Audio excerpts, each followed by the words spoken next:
सभी को कमलेश चौहान का नमस्कार। आज हम बात करेंगे हमारा जो गला होता है, इस गले के पास एक छोटी सी ग्लैंड होती है। वो ग्लैंड बटरफ्लाई जैसी होती है, लेकिन छोटी सी ग्लैंड का काम बहुत बड़ा होता है। हमारे शरीर के हर एक ऑर्गन, हर एक सिस्टम के मेटाबॉलिज्म को लुक आफ्टर करना। मेटाबॉलिज्म यानी क्या? यानी जो हमने खाना खाया है उसको पचाना, पचाने के बाद उसको एब्जॉर्ब करना, एब्जॉर्ब करने के बाद जो न्यूट्रिशंस हैं उनको पूरे ब्लड सर्कुलेशन द्वारा हर एक सेल तक पहुंचाना, हर एक ऑर्गन तक पहुंचाना, और जो वेस्ट बचता है उसको शरीर से बाहर निकालना। ये जो सारी प्रोसेस है इसको मेटाबॉलिज्म कहते हैं। ये मेटाबॉलिज्म हर एक ऑर्गन का अपना होता है कि वो हर तरीके से वो अपना काम करता है, और इन सब को लुक आफ्टर करती है हमारी ये गले की छोटी सी ग्लैंड, जिसका नाम है थायराइड। ये जो थायराइड है ये हमारे पूरे शरीर के हर एक ऑर्गन को कंट्रोल करता है, उसके मेटाबॉलिज्म को कंट्रोल करता है। अगर ये बीमार पड़ जाए, मतलब थायराइड खुद बीमार पड़े, तो क्या होगा? यानी थायराइड का फंक्शन स्लो हो जाता है कभी कभी। अगर थायराइड का फंक्शन स्लो हो गया तो क्या होगा? तो आप देखिए, हमारा डाइजेशन स्लो हो जाएगा, क्योंकि थायराइड के जो हार्मोन्स बनते हैं T3, T4, ये हार्मोन्स पूरी बॉडी के मेटाबॉलिज्म को कंट्रोल करते हैं। अगर ये ठीक से नहीं बने तो फिर हमारा डाइजेशन स्लो होगा तो हमारा खाना ठीक से न पचेगा और न एब्जॉर्ब ठीक से होगा। अगर वो ठीक से एब्जॉर्ब नहीं होता है तो हमारे शरीर के ऑर्गन को, हमारे हर एक सेल को ठीक से न्यूट्रिशन नहीं मिलेंगे, ऑक्सीजन नहीं मिलेगा, सर्कुलेशन स्लो हो जाएगा, तो चीज़ें पहुँचेगी नहीं जगह जगह। उसके साथ साथ हमारा जो शरीर के अलग अलग ऑर्गन हैं उन सभी के फंक्शन पे असर होता है। जैसे अगर पैनक्रियास स्लो हो गया तो पैनक्रियास स्लो होने से हमें डायबिटीज़ का खतरा आ जाता है। इसमें जो पेरिस्टल्स मूवमेंट इंटेस्टाइन की स्लो हो जाती है, इंटेस्टाइन से जो चीज़ें हैं वो स्लो जाएंगी तो कॉन्स्टिपेशन हो जाएगा। इस प्रकार से भूख कम लगती है, खाना कम खाते हैं, पर वज़न बढ़ता जाता है, क्योंकि खाना पचता ही नहीं ठीक से और वो फैट्स के रूप में स्टोर होने लग जाता है शरीर के अंदर। तो सबसे पहले सिम्टम तो यही दिखता है कि हमें भूख लगना कम हो जाती है, हमारा एपेटाइट लो हो जाता है, और ऊपर से हमारा वेट बढ़ने लग जाता है। इसके साथ साथ वेट बढ़ने के साथ साथ जब न्यूट्रिशंस वगैरह, विटामिन, मिनरल्स शरीर में सभी ऑर्गन को ठीक से नहीं पहुंचेंगे तो उनका भी फंक्शन स्लो होगा, तो फिर लेथार्जी आती है, आलस आता है, और इसके साथ साथ स्लोनेस आती है शरीर में, कुछ भी काम करने का मन नहीं करता है। इसके कारण वॉइस चेंज हो जाती है, हॉर्सनेस मतलब थोड़ा सा खराश के साथ आवाज़ आने लग जाती है। हार्मोनल चेंज होते हैं इसके कारण, थायराइड के कारण दूसरे हार्मोन्स पे भी असर होता है, क्योंकि अगर T3, T4 नहीं बनती है तो बाकी के जो ऑर्गन है उन पे भी असर होता है, तो हार्मोन्स पे भी असर होता है। तो हार्मोन्स अगर भी इनबैलेंस होते हैं तो फिर डिप्रेशन, मूड स्विंग, और इसके साथ साथ लेडीज़ में मेंसेस के प्रॉब्लम कम, ज़्यादा या बिल्कुल नहीं होना, इस प्रकार की चीज़ें होनी शुरू हो जाती हैं। तो इसके साथ साथ हमारे हार्ट रेट भी स्लो होता है। इसका असर इतना ज़्यादा होता है कि धीरे धीरे हमारे हार्ट का भी रेट स्लो होने लगता है, उसमें ब्लॉकेज आ सकते हैं, और उसके साथ साथ हमारा जो वाटर रिटेंशन होने लगता है, पानी जमा होने लगता है शरीर के अंदर, और वो चेहरे पे पफीनेस आता है, दिखने लगता है, हाथों पैरों में सूजन आने लगती है, और इस प्रकार से पूरे शरीर के ऊपर असर हो जाता है। तो एक थायराइड अगर बिगड़ा, एक छोटी सी ग्लैंड बिगड़ी, तो हमारे पूरे शरीर पे असर होता है, ब्रेन पे असर होता है, क्योंकि डिप्रेशन आता है, एंजाइटी आती है, मेमोरी भी कम हो जाती है। तो ये सारी चीज़ें एक ग्लैंड के बिगड़ने से। तो ये होता क्यों है, कारण क्या हो सकता है कि ऐसे क्या हो गया? तो सबसे पहले सबसे बड़ा कारण एक होता है कि इसको आयोडीन की कमी। तो जो आयोडीन की कमी यानी आयोडीन वाला खाना हम अगर प्रॉपर नहीं खाते हैं, तो फिर ये इसकी बेसिक नीड है वो, तो ये इसका फंक्शन स्लो हो सकता है। दूसरी चीज़ इसमें होती है कि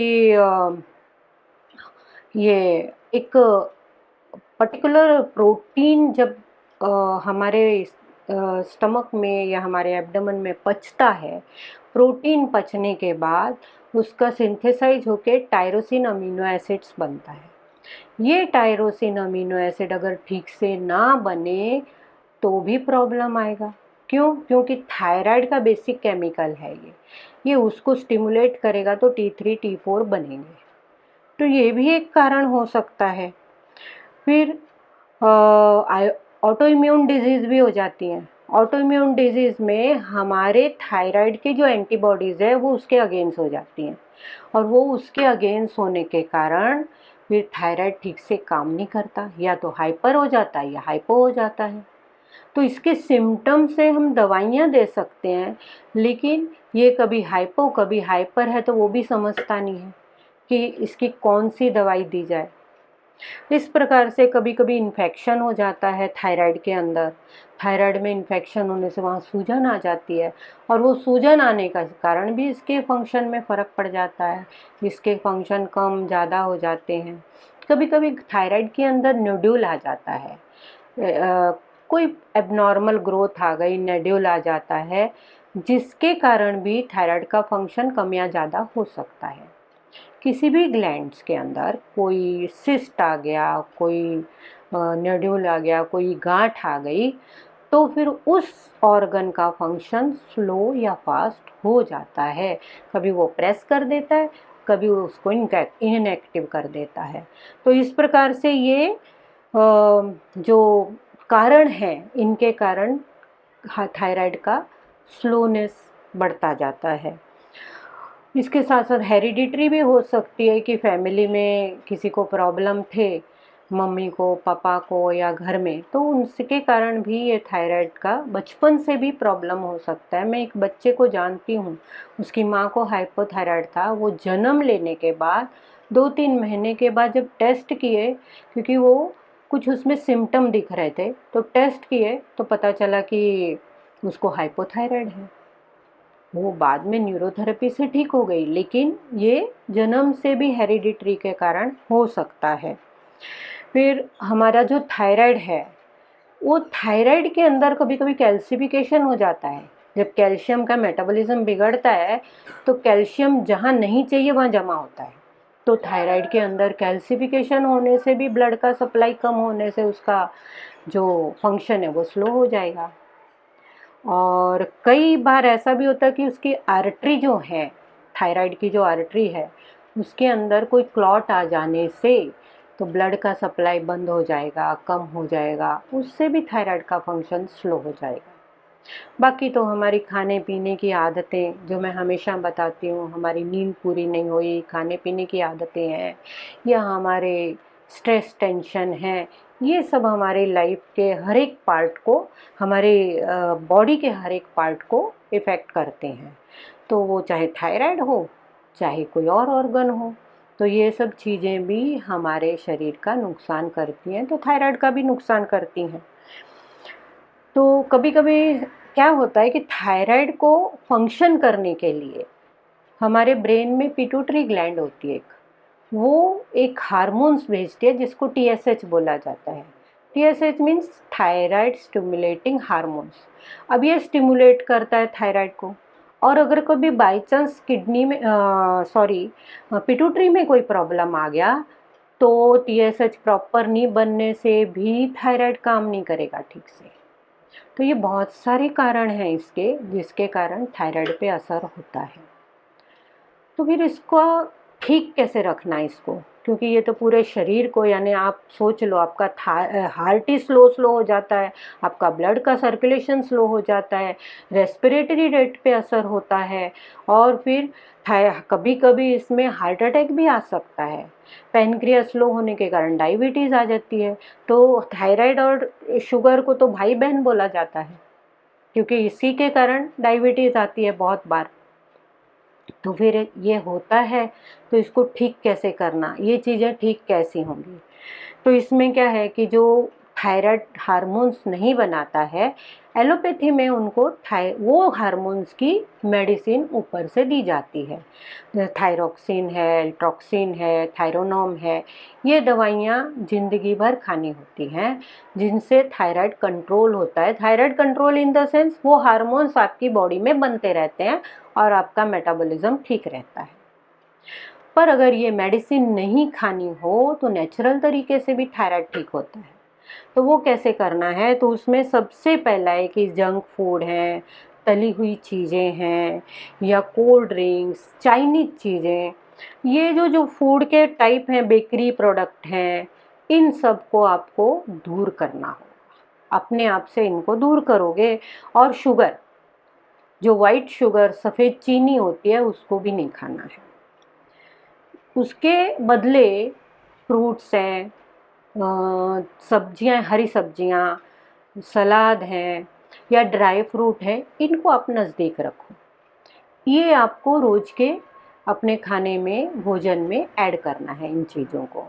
इसके साथ साथ सबसे अच्छी चीज़ है पानी, जो कि शरीर के हर सिस्टम को ठीक रखता है। तो इसीलिए आपको थायराइड को ठीक रखना है तो भी आपको 2.5 से 3 लीटर पानी पीना पड़ेगा। मैं हर वीडियो में बताती हूँ कि आपके लिए पानी कितना ज़रूरी है। आप देखते हो आपके हर ऑर्गन को पानी चाहिए, तो पानी फ्री में ही मिल जाता है, उसका कोई ज़्यादा पैसा नहीं लगता है। तो आपको पानी तो ज़रूर पीना है, 2.5 से 3 लीटर पानी थोड़ा थोड़ा करके पूरे दिन में पियो। और इस प्रकार से मैंने एक चीज़ देखी है, मैंने धनिए का पानी, कई लड़कियों से बात की, धनिए का पानी पीना। धनिया यानी 2 चम्मच धनिया लेके, सीड धनिया, वो 2 चम्मच धनिया लेना है, उसको 1 गिलास पानी में रात को रख देना है, सुबह उसको छान के पी लेना है। ये भी बहुत अच्छी, ये प्रोसेस ने बहुत अच्छा काम किया। बहुत सारी लड़कियों में बहुत अच्छे रिज़ल्ट आए, उनका TSH नॉर्मल होने लगा। अगर ये उनको सूट होता है, क्योंकि हर एक का बॉडी का सिस्टम अलग होता है, जिनको सूट हो जाए 8 दिन 10 दिन में, तो फिर उनको ये 40 दिन करना होता है। इसके साथ साथ न्यूरोथेरेपी ट्रीटमेंट भी ले लें तो सोने पे सुहागा। तो ये धनिया जो है, ये बॉडी के जो सेल्स के ऊपर जो वाटर होता है, यानी फ्लूइड्स होता है, उसको कंट्रोल करने में मदद करता है। तो ये कम ज़्यादा जैसा भी, उसको ये बैलेंस करने का काम करता है। तो इसके साथ साथ डाइजेशन ठीक हो, इसलिए हमें एक्सरसाइज ज़रूरी करनी है। हमारे शरीर की हलचल नहीं होगी तो हमारा शरीर में सर्कुलेशन ठीक नहीं होगा। इसीलिए उन सबको ठीक करने के लिए आपको एक्सरसाइज ज़रूरी है। आप योगा करिए, एक्सरसाइज करिए, स्कूल वाली एक्सरसाइज करिए, ये प्राणायाम करिए, क्योंकि आपके अंदर ऑक्सीजन की भी कमी होती है, वो भी ठीक होगा प्राणायाम करने से। योगा में एक भ्रामरी करते हैं जो डायरेक्ट थायराइड के ऊपर असर करता है, तो वो भी बहुत अच्छा है। तो ये किसी अच्छे योगा टीचर से समझ के करना है। और इसके साथ साथ धूप में ज़रूर बैठना है, क्योंकि विटामिन डी हर चीज़ के लिए काम करता है। तो अगर आपका विटामिन डी नहीं बन रहा है तो आधा घंटा रोज़ धूप में बैठिए। नारियल पानी, धनिया पानी और सादा पानी, ये सब चीज़ें इसमें बहुत काम करती हैं, बहुत अच्छी हैं।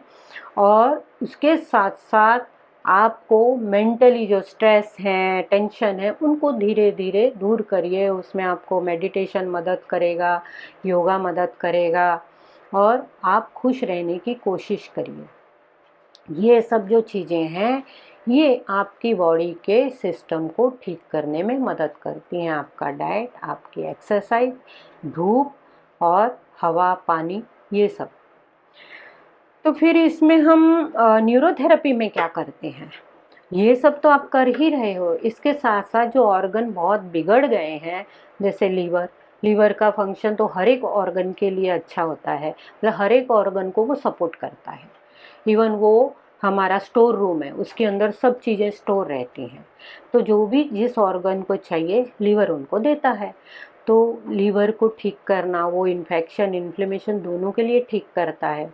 अगर ये ऑटो इम्यून डिजीज़ है तो हमारे सिस्टम में ही ऐसी चीज़ें हैं कि इम्यूनिटी को हम लो कर सकते हैं, और हमारे शरीर के अंदर जो नेचुरल स्टेरॉइड है उनको एक्टिवेट करेंगे तो ऑटो इम्यून में भी फ़र्क पड़ जाता है, वो भी धीरे धीरे ठीक होता है। उसके साथ साथ हम डाइजेशन को ठीक करते हैं, डायरेक्ट उन ऑर्गन को एक्टिवेट करते हैं प्रेशर के द्वारा, फिर उसका जो सर्कुलेटरी सिस्टम है ब्लड सर्कुलेशन को ठीक करते हैं। एसिड अल्कलाइन को बैलेंस करना होता है।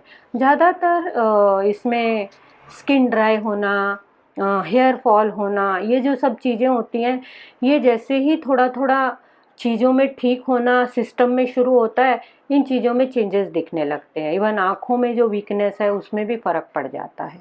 तो इस प्रकार से न्यूरोथेरेपी जो है ये आपके सिस्टम को ठीक करती है, तो आपके थायराइड को प्रॉपर न्यूट्रिशन ऑक्सीजन मिलता है, उसका ब्लड सप्लाई बढ़ता है, उसमें अगर क्लॉट वगैरह हो वो ठीक होगा, डाइजेशन के कारण प्रोटीन ठीक से पचेगा तो टायरोसिन अमीनो एसिड ठीक से बनेंगे और वो थायराइड को मदद करेंगे।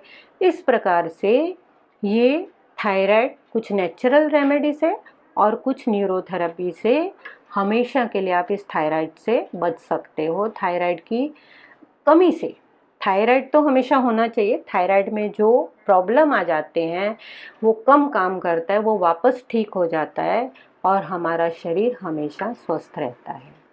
तो इस प्रकार से आप अपने थायराइड को ठीक रखिए, आप स्वस्थ रहिए, खुश रहिए और हमेशा हेल्दी रहिए। नमस्कार।